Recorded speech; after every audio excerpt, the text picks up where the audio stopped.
Hello and welcome. This is the news at 10 on NTA News 24, coming to you live from Abuja. I am Chinenye Moye. First, let's bring you the headlines. Terrorism, a global concern, not peculiar to Nigeria. U.S. envoy re-echoes as he meets President Tinubu in Rome. What's happening today in the Sahel region and in the Lake Chad basin is of extreme concern to all of us, not just people in the sub-region, but to the entire world. Senate calls on ASU to shelve off strike, pledges federal government's commitment to resolve dispute. Has the Ministry of Education together with them by Tuesday or Wednesday to ensure that our children are back to school. Nigeria assumes leadership of G24. CBN governor announces federal government's plan to invest in fintech for innovation and growth.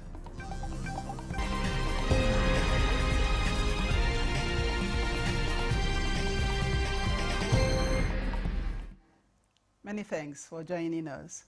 The United States has acknowledged that insecurity in parts of Nigeria is not a religious affair, describing terrorism as a global concern which requires collaborations of countries of the world to tackle. Senior advisor to the United States President Donald Trump for Arab and African Affairs, Mossad Boulos, visited President Bola Tinubu in Rome, Italian capital, to discuss various issues bordering on security in Nigeria and Africa. State House correspondent Musbau Danwahab reports that the meeting behind closed doors focused on countering terrorism and maritime security in the Gulf of Guinea. The U.S. presidential advisor recognized the efforts of Nigerian government under President Tinubu in the fight against insecurity and promised continuous collaboration of U.S. in the area of information and technology sharing in this direction.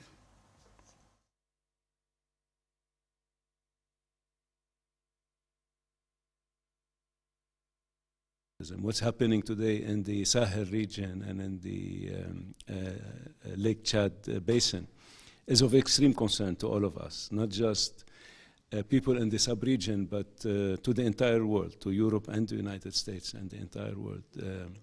It's a very serious concern, and we're working towards combating it, and we will be cooperating and continue to cooperate towards combating this serious problem in the region.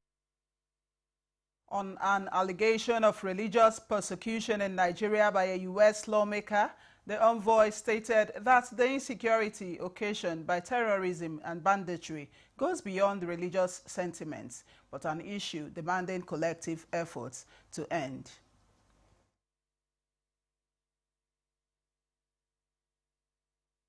Those who know the terrain well know that terrorism has no color and no religion and no tribe.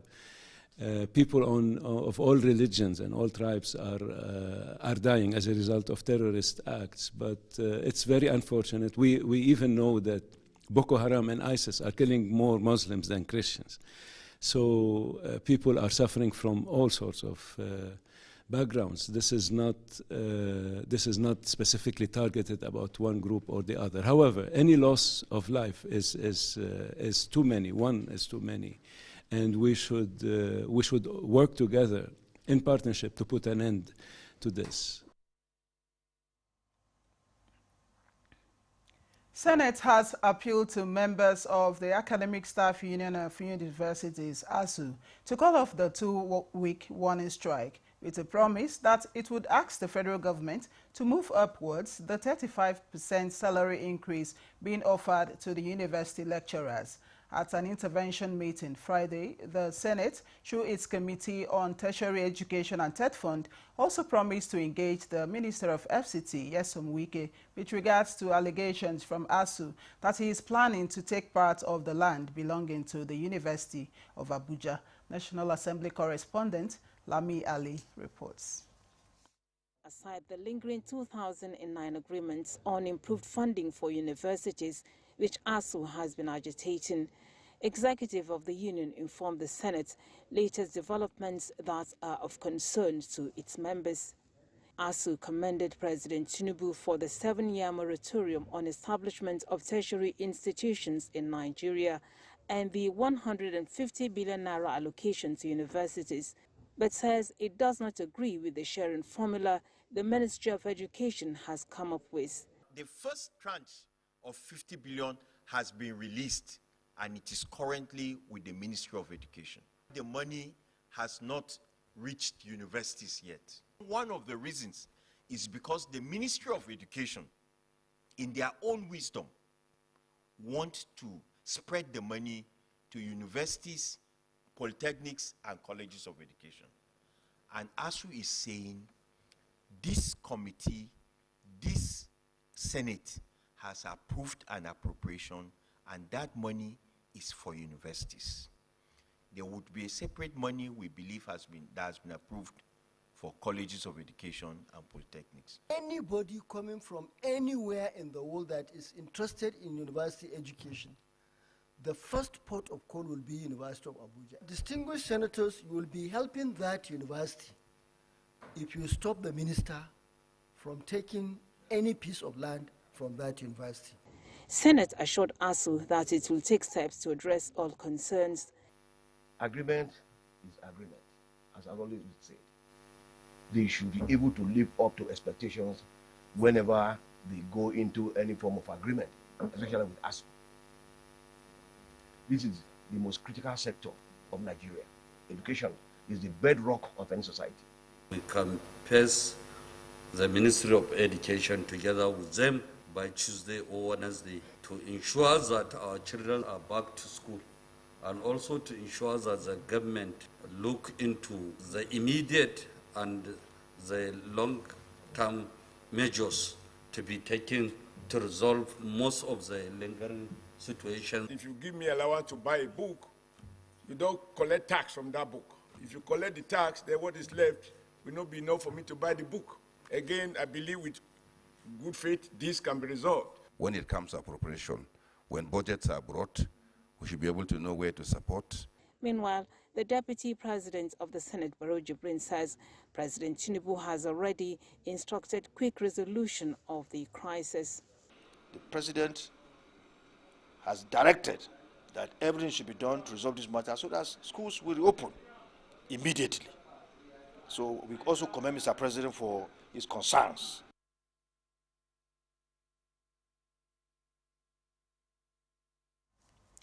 Governor of the Central Bank of Nigeria has announced commitment of the federal government to invest in fintech to drive innovation, inclusion and growth. The governor, who led Nigeria's delegation to Washington, D.C. for the World Bank and IMF annual meetings, is enthusiastic on Nigeria's assumption of leadership of the G24. Muplang Dakok reports. As the meetings wrapped up, one of the key highlights is Nigeria taking over the G24 chairmanship. Succeeding Argentina, Nigeria will formally assume office on November 1st, 2025, unveiling an ambitious agenda that reflects the priorities of developing nations.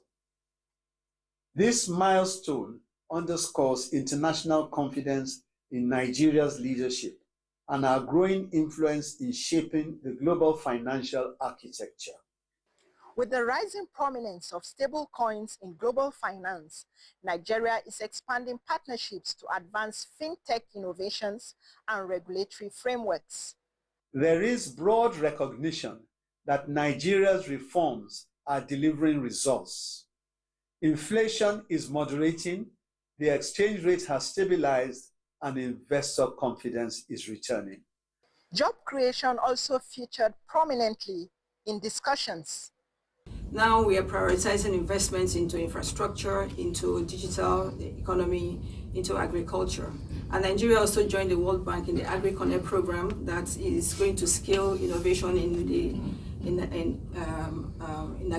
agri-space, including use of blended finance to support women and youth-led businesses in the agri-sector. This is actually some of the initiatives of the World Bank that we think will catalyze the sort of job creation and job growth that we're seeing. The CBN governor reaffirmed that authorities are committed to sustaining stability, deepening reforms, and ensuring that policy outcomes translate into tangible improvements in the lives of Nigerians. In Washington, D.C., Muplang Dakok, NTA News. Security and development experts are calling for sustainable dialogue between the Nigeria Police Force and communities to address security challenges and promote transparency in service delivery. This was emphasized at the opening of a two-day learning exchange workshop on the Mutual Accountability and Community Scorecard Initiative, which held in Uyo, Akwa Ibom State. The workshop, put together by the Nigeria Police Force, International Alert, as well as the UK Foreign, Commonwealth and Development Office, seeks to advance police reforms that will be responsive to community needs and public perception. We should be deliberating until we get the result. If we want to move forward by reforming what is happening between the police, the community, and especially what we expect of them. Somewhere in our state, how this mutual accountability worked out perfectly and saved their community.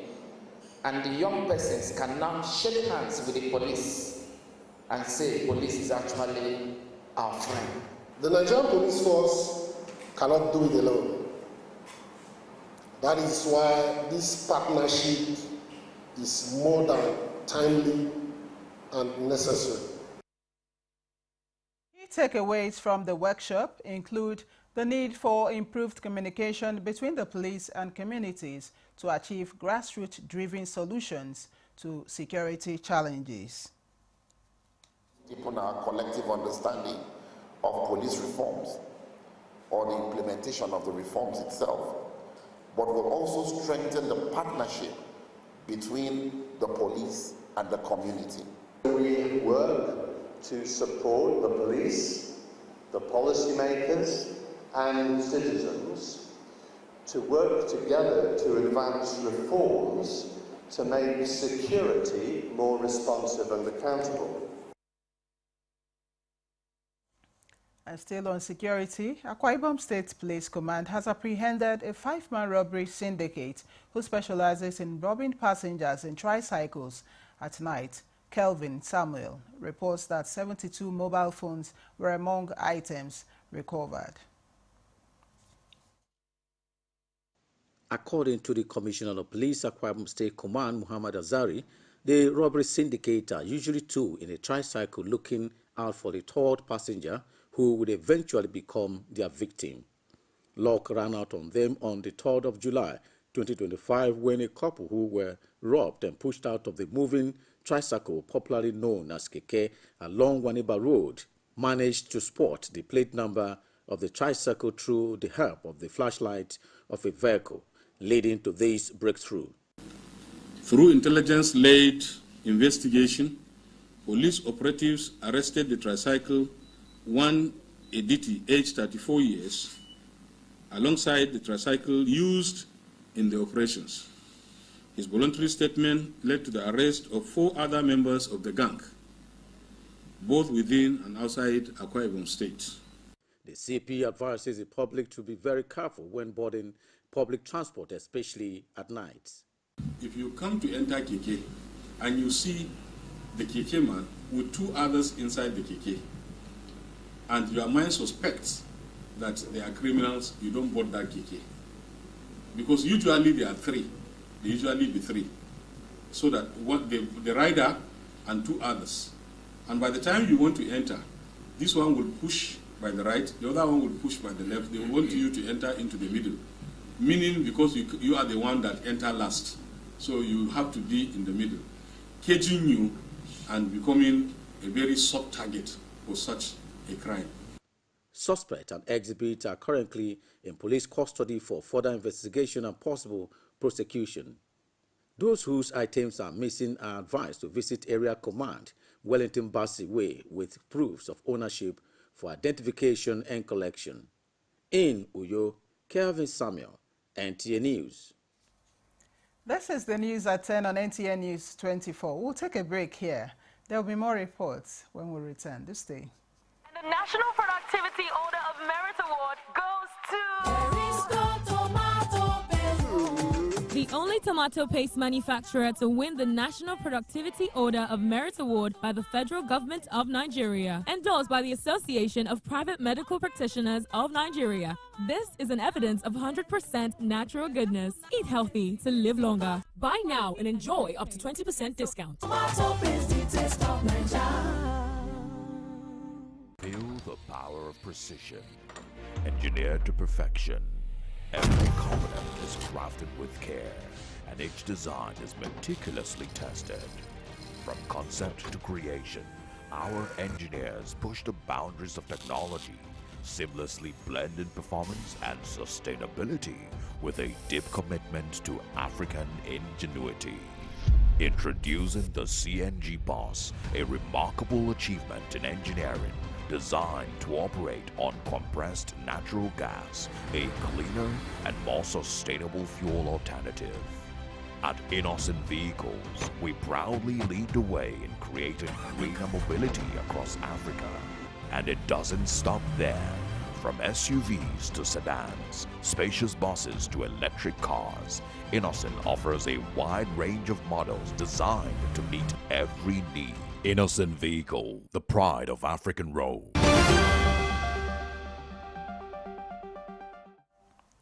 Many thanks for staying on.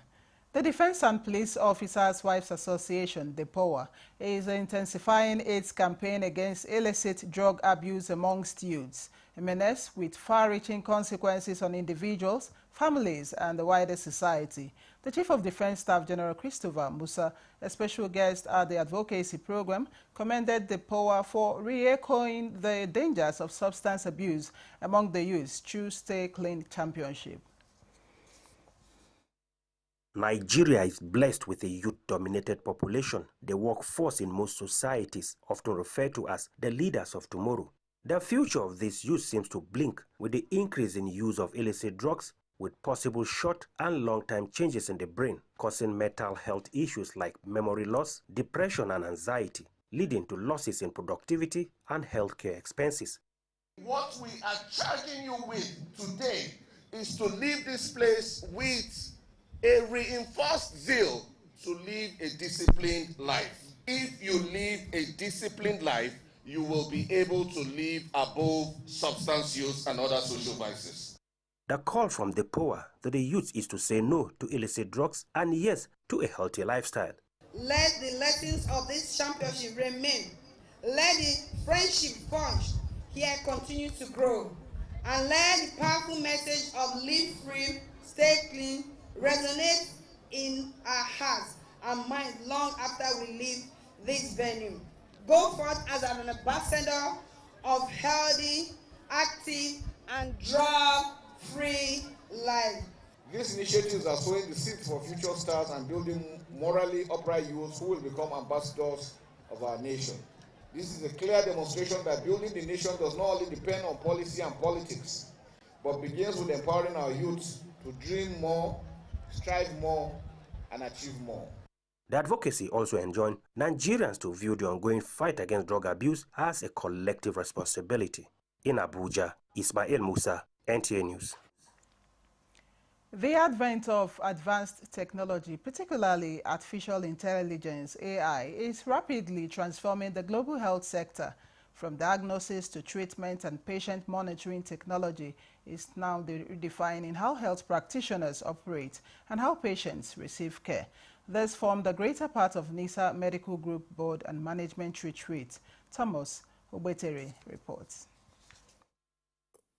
The role of advanced technology and strategic thinking in the health sector cannot be overemphasized. Today, health practitioners are using artificial intelligence, AI-powered tools to analyze medical data, predict disease patterns, and recommend treatment options with higher accuracy. These innovations help reduce human error, speed up decision-making, and give doctors more time for patient care rather than paperwork. Chief Executive Officer of NISA Group and other practitioners say advanced technology has greatly boosted efficiency in diagnosis and enable early detection of life-threatening diseases. NISA wants to be at the forefront of it in terms of acquisition of technology, maintenance of technology, even contributing ideas to make technology more accessible.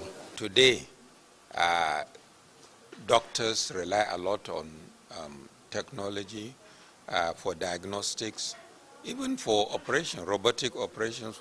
And like you very much know, modern day technology transforms on a daily basis, so you can't afford to stand still. The issue of IVF, and as a gynecologist, we can make research in all that we have done over the past 27 years. So by advancing the use of technology in our practice, it's basically the patients that are going to benefit from this in the end. The healthcare practitioners noted that as innovation continues to drive the healthcare sector forward, the goal is to provide better, safer, and more efficient healthcare services that will benefit both practitioners and humanity at large. In Abuja, Thomas Ogbetere, NTA News. Nigeria's Energy Commission, ECN, says a landmark deal has been signed with LONGi, the world's largest solar panel manufacturer from China, to establish a 1,000 megawatt solar panel production factory in Nigeria. This agreement aims to boost the local production of solar equipment, meet the growing demand for renewable energy, and support the government's Renewed Hope Solarization program. The initiative is expected to accelerate the deployment of solar mini-grids to public institutions and create jobs.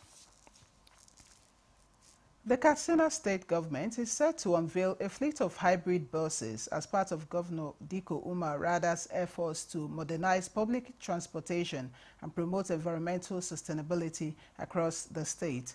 The new hybrid buses, which run on both fuel and electricity, are designed to reduce carbon emissions, cut fuel costs, and improve mobility for residents. The state government will initially procure 30 city buses for the first phase of the project, with the construction of 3 bus terminals and 60 bus stops along designated routes. This project will commence this October and will be delivered within 6 months. Daura and Funtua, with plans to expand across the state. The initiative underscores the government's goal to provide safe, affordable, and sustainable transportation for all. These hybrids will convert the diesel and energy to reduce the cost of the diesel cost. And these hybrids will carry at least 45 to 55 people from one terminal to another terminal.